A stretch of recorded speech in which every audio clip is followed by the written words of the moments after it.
revenge and revenge. An illusion that looks beautiful on the outside. But inside, there's only darkness.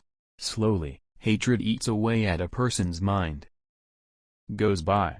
She snatches the truth from his eyes and fills his heart with poison.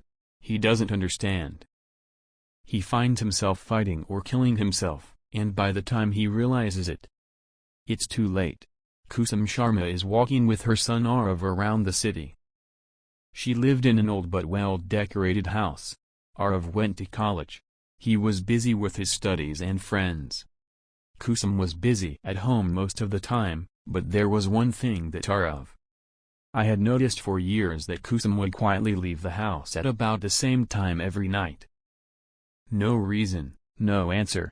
Arav knew his mother wasn't home at night, but he never asked questions because he had seen the strange glint in his mother's eyes. It's not easy to ask questions about something. One afternoon, Arav was visiting his friend Neha at home, brought it. "Mom, this is Neha. A friend from college has come to collect her notes." Kusum saw Neha for the first time. Ordinary. A girl with clear eyes and an innocent smile. Kusum smiled. "Come, son, sit down. Would you like tea or something sweet?" Neha sat down on the sofa. Kusum sat opposite and, in the course of conversation, began to ask, "What did you say your full name was?" "Neha." "Sina, auntie." "Sina, so what does your father do?" "Papa." "Vivek, Sina works in a private company." Kusum's fingers gripped the chair tightly. Her voice was normal, but something inside was rocked. "Okay. And where are you guys originally from?" "Andy is from the same village, same Chandrapur, same village." Kusum's was also from the same village. Now the suspicion deepens. "It was, and your mother Riya Sina also works in the same company with father." Kusum closed her eyes for a moment. She took a deep breath, then without saying anything, got up and headed for the kitchen. As she entered the kitchen, her face a killer smile appeared. A little while later, she returned with a plate of sweets. "This is homemade sweets, son. Try it." Neha ate the sweets and smiled. Little did she know it wasn't just any sweets. Arav returned a short while later with the notes and handed them to Neha. He sat down. "Arav, my friend, you're so sweet." Arav looked down shyly. "Are you two just friends, or are you something else?" "In both." Neha and Arav both blushed. Neha got up with the notes. "Thank you, auntie. See you again." Neha stood at the door. "Do come, son. This house is yours now." Neha smiled and left. "Arav, are you and Neha having an affair?" "Mom, it's nothing like that. She's just one of my friends. She's a good friend. I really like her. A girl like her would be a great addition to our home if she became our daughter-in-law." Arav said nothing. He went to his room embarrassed. He didn't know. His mother made a decision at that very moment. It was after that day, Neha's visits to Arav's house increased. Sometimes on the pretext of notes, sometimes for projects, and sometimes for no reason, just to meet Kusum. Kusum every time. She would greet him with great affection. She would make sweets for him herself and would always pack something for him when she left. "Feed it to your mother too, son. I made it especially for you." Neha nodded her head every time. She would take sweets home and feed them to Riya with her own hands. Gradually, Arav and Neha grew closer. After college, long talks, dreams of the future, and within a few months, they fell in love. One evening, a few months after college, he brought Neha home. "Mom, I want to marry Neha." Kusum looked at him. Her face was filled with joy. It showed, but there was a different glint in her eyes. At that moment, Neha said something else in a low voice. "Auntie, my mother isn't feeling well. She can't digest food. She's become very weak. Even the doctors can't tell Hearing this, Kusum felt a strange sense of joy. She knew that the sweets that were reaching Rhea were now having an effect. It was. After that, everything slowly began to change. Rhea's condition worsened day by day. Neha now spent most of her time at the hospital and I started spending time at home. I saw Arav less often. Even my phone conversations were short and tired. It was getting close to and every time Arav would get restless and tell these things to Kusum, Neha's mother. He's very ill. Kusum's expression changes. A strange sense of satisfaction shines in her eyes. One night, Kusum left the house again. This time, Arav searched her room. He found some strange things in her room. A glass of water with Neha written on it, a packet of hair, a handkerchief with Neha written on it. It was in the morning when Kusum returned home. "Mother, what is all this? Where do you go every day, Kusum?" She remained silent for a moment and then started laughing. "Whenever I tell you about Neha's mother, it doesn't make any difference to you. Don't you like Neha and all this? Why have you kept these things in the room?" Kusum smiled. This didn't happen suddenly. Whatever Kusum was doing had its roots in 20 years back. Kusum Sharma and Vivek Sina grew up in the same village.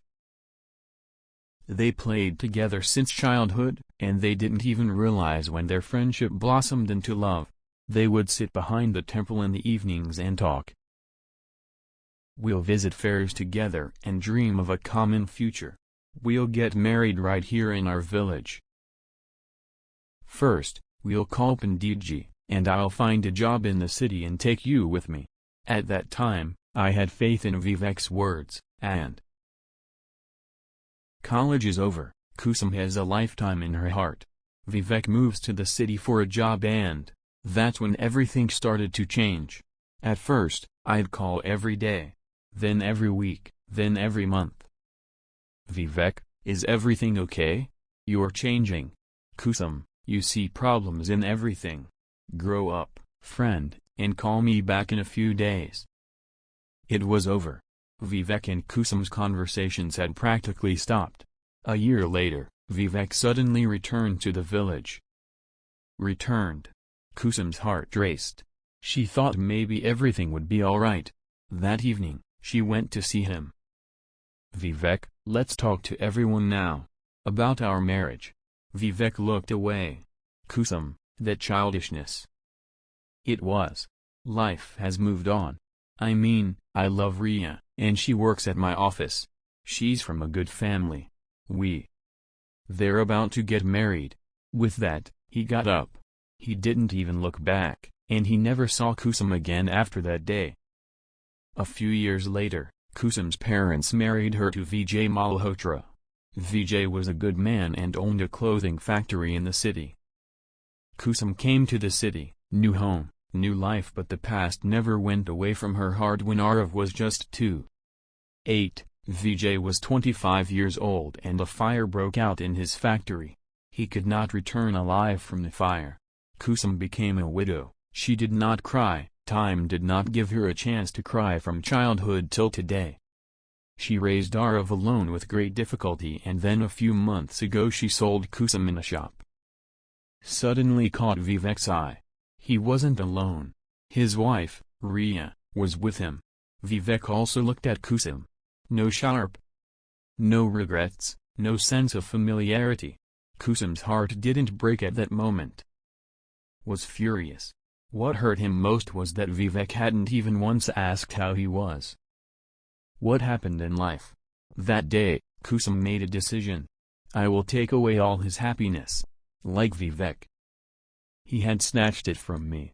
As a child, he had heard many stories from the old women in the village about black magic.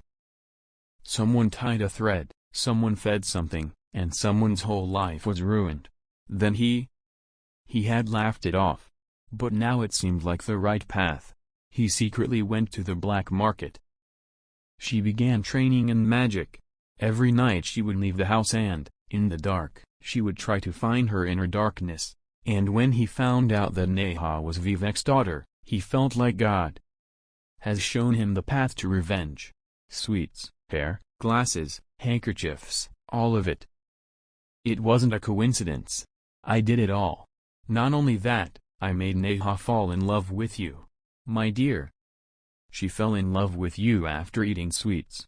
And when you insisted on marrying her, I deliberately made Rhea sick so that Neha wouldn't be able to leave her sick mother and meet you. Talk of marriage, future, dreams, everything gets postponed for months. I want Rhea to break up first, then Neha and finally, Vivek. Rhea is now sick. The medicine is failing and she's back. There's no way we're going to leave. Rhea won't be around for long. Arav hadn't slept all night. The next morning, Arav's phone rings. Arav, my mom is no more. Arav narrowly missed dropping the phone. His vision went dark. He ran. It was and I went to Kusum. Mother, Aunt Rhea is dead. Just stop it now. Now your revenge is complete, isn't it? There was a strange coolness in Kusum's eyes. No, Arav. Now it's Neha's turn.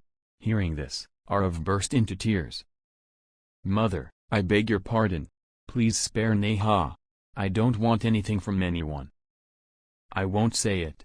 You've broken Vivek by killing Rhea, Auntie. Please stop now. Just stop now, Mom. But Kusum's face didn't melt at all. Forget Neha. I'm better and more beautiful than her. I can make a girl fall in love with you. By controlling her. No, Mom, I love Neha. Please. She slammed the door shut, locking Arav in the room. For weeks, Arav. He didn't go to college. Neha began to worry.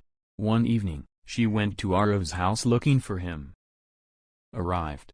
And Kusum had been waiting for this moment. Kusum opened the door. Come in, son.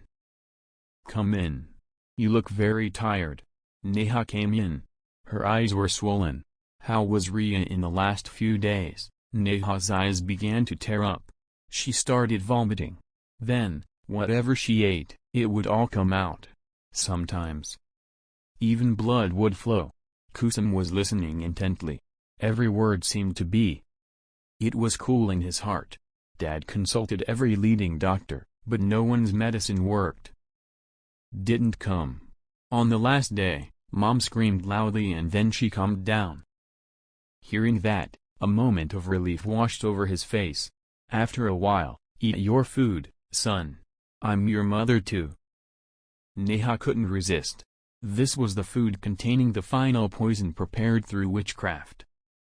Was added. Neha's eyes filled with tears as she ate. She returned home without seeing Arav. The next morning, Kusum cleaned Arav's room. Opened. Neha came over yesterday. We talked a lot and she ate and left.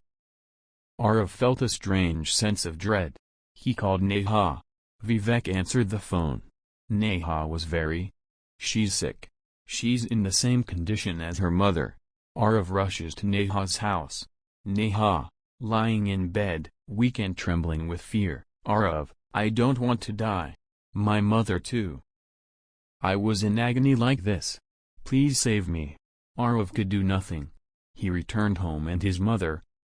I fell at her feet. Mom, stop it. I'm begging you. Mom, please. But Kusum refused. Within a few days, Neha also died. Kusum had a terrible smile on her face when the news broke. But 1434 Arav couldn't take it anymore. When Kusum entered the room, Arav was hanging from the fan. Her hands trembled. She had ruined Vivek's life. But now she had her own. The world had ended. He remembered that sage. Black magic is a path to destruction. It spares no one. And today Kusum had nothing. In the next few days, her mental balance was completely broken. She would sometimes sit in the kitchen, making sweets, and say, Rhea, eat it, Neha, this is the last one.